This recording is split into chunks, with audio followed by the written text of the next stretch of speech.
Hi అండి, ఈరోజు మనం శనగగింజల చట్నీ చేసుకుందాం.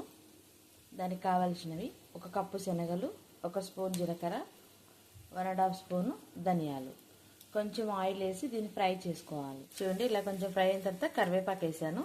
ఇది కూడా మంచిగా ఫ్రై అయ్యేలాగా వేయించుకోవాలి. 1 స్పూన్ ఆయిల్ సరిపోతుంది దీనికి, అంటే పల్లీల వరకు 1 స్పూన్ ఆయిల్. చూడండి, ఇవి ఫ్రై అయిపోయినాయి. ఇవి తీసి పక్కన పెట్టుకున్నాము.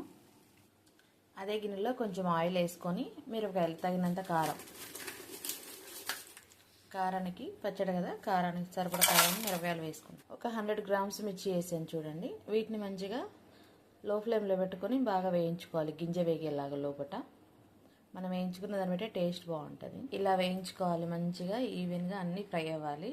వీటిని తీసి పక్కన పెట్టుకుందాం. మిరపకాయలు తీసుకొని పక్కన పెట్టుకొని అదే గిన్నెలో ఆయిల్ లేకపోయినా ఏం కాదు, ఏమవసరం లేదు, ఉన్న దాంట్లో వేసి కొంచెం ఒక నిమ్మకాయ సైజ్ అంత చింతపండు తీసుకున్నాను నేను.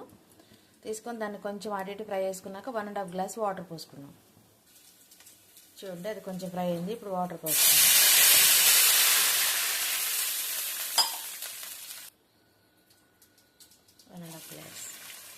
మనకి వాటర్ ఇదిలో చింతపండు బాగా ఉడికించుకోవాలి. చింతపండు కొంచెం మెత్తగా అయ్యేదాకా ఉడికించుకోవాలి.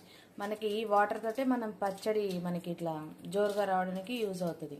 అందుకే నేను డైరెక్ట్ చింతపండు కాకుండా నీరు పోసి ఉడకబెడుతున్నాను. ఈ ఉడకబెట్టిన వాటర్తోటే మనం పచ్చడి పట్టుకోవాలి. చింతపండు మొత్తం ఉడికిపోయింది.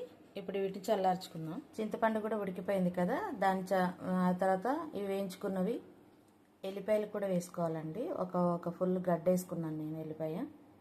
తర్వాత 1.5 స్పూను సాల్ట్ వేసాను. ఇంక ఇవన్నీ కలుపుకొని మిక్సీ చేసుకుందాం. చూడండి, మిక్సీ చేసుకున్నాను మెత్తగా. చాలా బాగుంటుంది టేస్ట్. ఇది దోశలోకైనా రైస్లోకి వేడి అన్నంలోకి నెయ్యి వేసుకొని తిన్నా కూడా చాలా బాగుంటుంది. మా మమ్మీ చేసేది ఇలా చిన్నప్పుడు, చాలా బాగుంటుంది. ఒకసారి ట్రై చేయండి. మిరపకాయలు మాత్రం కొంచెం చూసేసుకోండి, అంటే మీ టేస్ట్కి తగ్గట్టు. కారం తినేవాళ్ళు ఉంటారు, తిన్నవాళ్ళు ఉంటారు కదా, చూసేసుకోండి. చాలా బాగుంటుంది. ఎండిమిర్చి చట్నీ చాలా బాగుంటుంది టేస్ట్.